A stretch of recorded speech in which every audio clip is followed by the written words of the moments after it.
हाँ भाई सुने के हम छोटू रसीला हमारे संघ में विकास बेदर्दी राजू बेदर्दी हमारा भाई बसीठ मुनिहा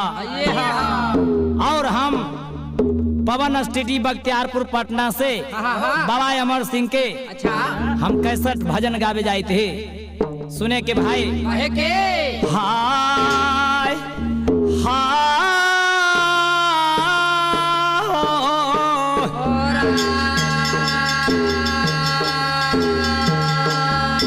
भाई उस समय में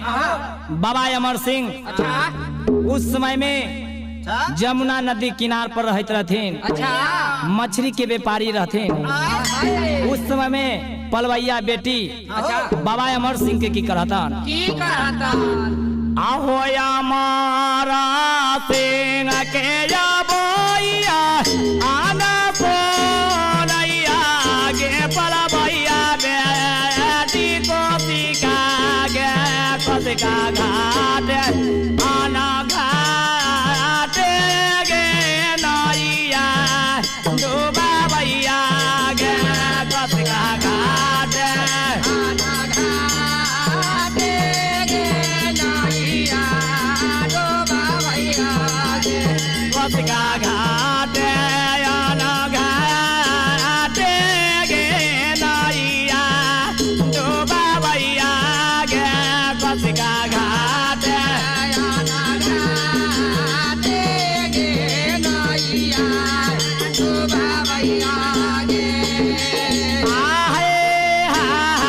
भाई उस समय में बाबा अमर सिंह के अवैया देख लिया उस समय में पलवैया कुसका घाटे घाट नैया डुबा दिया अब इतना बात सुन के बाबा अमर सिंह पलवैया बेटी कुसका से की कहता आगे नैया आगे डुबाए आना तो गे पलवैया बेटी को सिका गे कसिका बेतावा आना काटे गे नैया बनाए बाओगे कसिका बेतावा आना काटे गे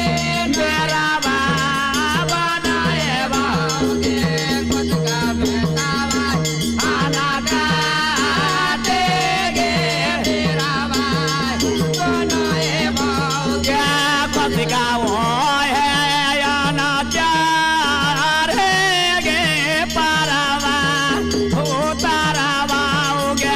कसिका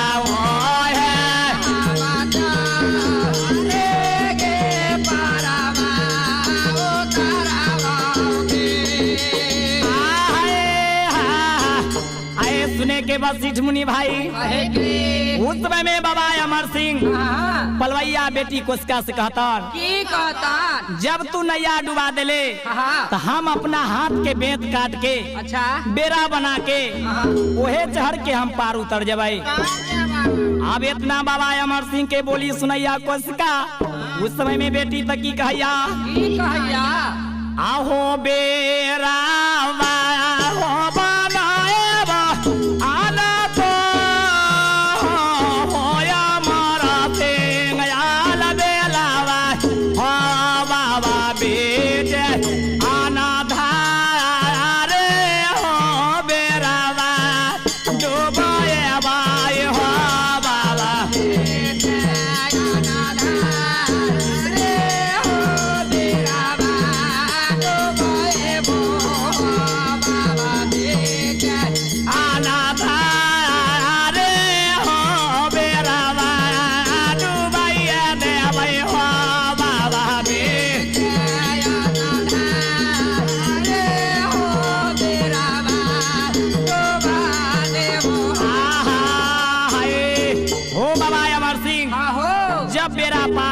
उतरबा हम बीचे धार में तोहर बेरा के डुबा देबो अब इतना बात सुन के बाबा अमर सिंह उस समय में की कहता आगे बेरा आगे डुबाएबा आना तो आई कोशिका बेटी पलबई आगे कोशिका बीचे आना धारे गे पुलावा उठाए बाए गे कोशिका बीचे आना धारे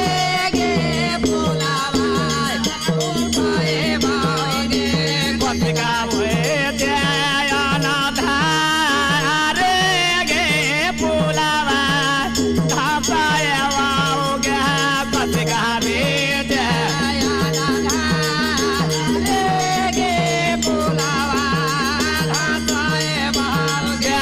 कोशिका वो है आना चारे गे पारावा उतार बाओगे कोशिका वो है चारे गे पारावा उतार बाओगे कोशिका वो है आना चारे गे पारावा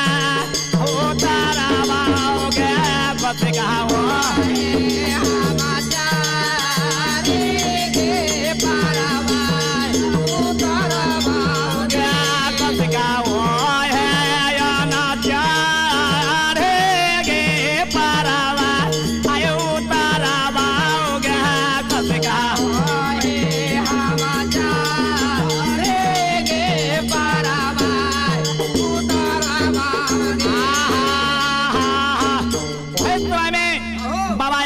कहलन जब तू हमार बेड़ा डुबा देवे बीच धार में हम पुल धसा के ओहे पुल पर चढ़ के हम ऊपर भेजाम हो जाबो। अब इतना बात बाबा अमर सिंह के बोली सुन के पलवैया को इसका बेटी की कहिया आहाय आहो पुलावा आए धबाएबा आना तो हो बाबा आए अमर सिंह हो बाबा बीच आना धारे हो पुलावा भासाए बाय हो बाबा बीच आना धारे हो पुलावा भासाए बाबा बीच आना धारे जाए पुलावा भासाए देवै हो बाबा बीच आना धारे हो पुलावा भासाए देवो हो बाबा बीच आना धारे जाए पुलावा भासाए बाय हो बाबा बीच आना धारे हो पुलावा भासाए वो बाबा बीच आना धारे हो पुलावा भासाए देवै हो बाबा बीच आना धारे हो पुलावा भासाए देवो हो बाबा बीच आना धारे हो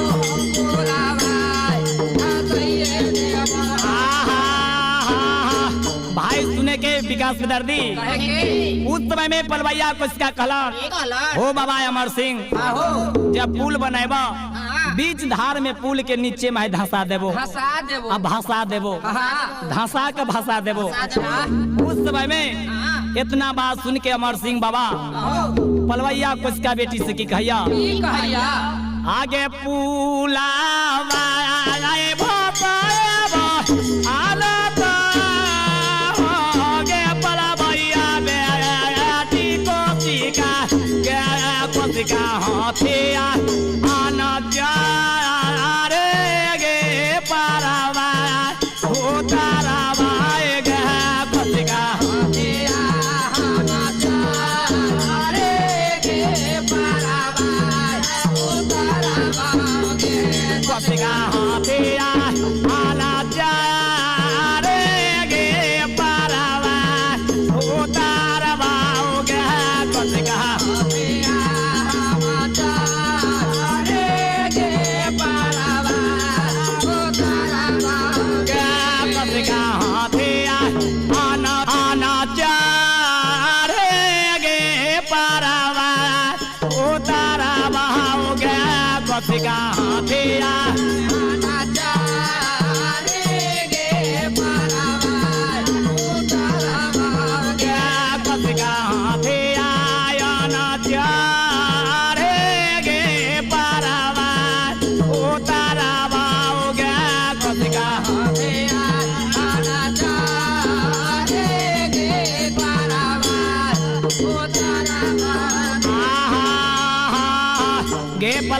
कोसका जब हमरा पुल के भसा देवे तब हम हाथी पर चढ़ के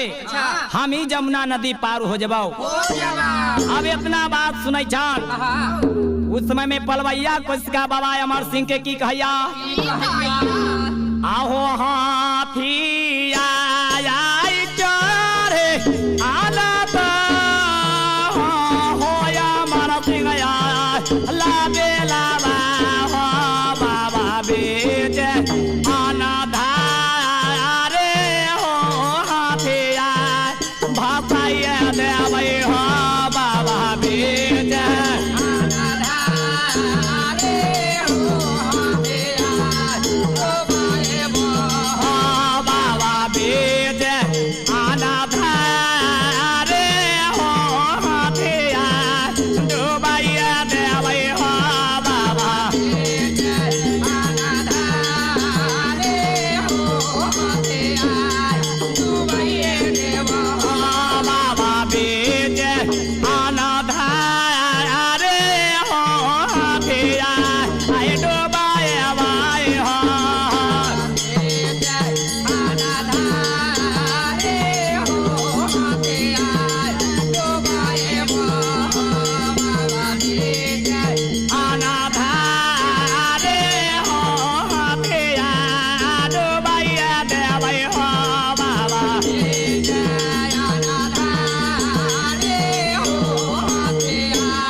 जब तू हाथी चढ़ कर पार उतरबा हम बीच धार में तोरा हाथी के डुबा देम। अब इतना बात बाबा अमर सिंह सुनै छन तर तर करे छन जवाब सुना सुना हे पलवैया कोसका बेटी जब तू हाथी के डुबा देब तो हम ऐसे ही कैसे पार हो जेबै जितनी सुना आगे हाथी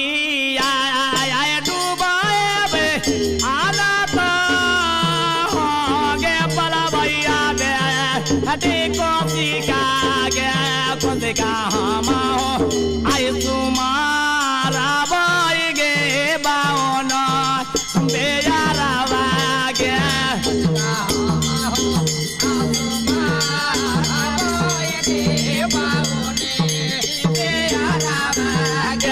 कोसिका हम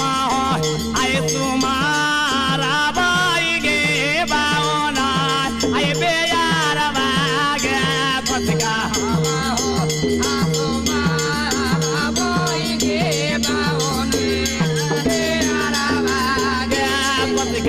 ऐसा ही आना हो ये बोई गे जमुना के पारवा गे पतका ऐसा है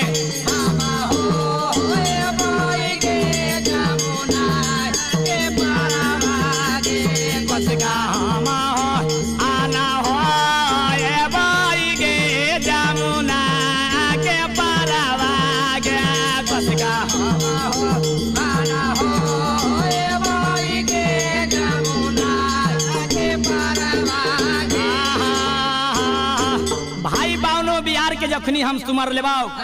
बाबा अमर सिंह कहतन बावनो बिहार के जखनी सुमरन कर लेबाओ तो बावनो बिहार के जौरे हम उड़ के चल जेबो। जखनी कल हाथ जोड़ के कोसका पलवैया बेटी बाबा अमर सिंह से कहतन जे गलती भे गई अब आई दिन के बाद ऐसा बात न करम। वही समय में छोटू रसीला का कहले भाई हो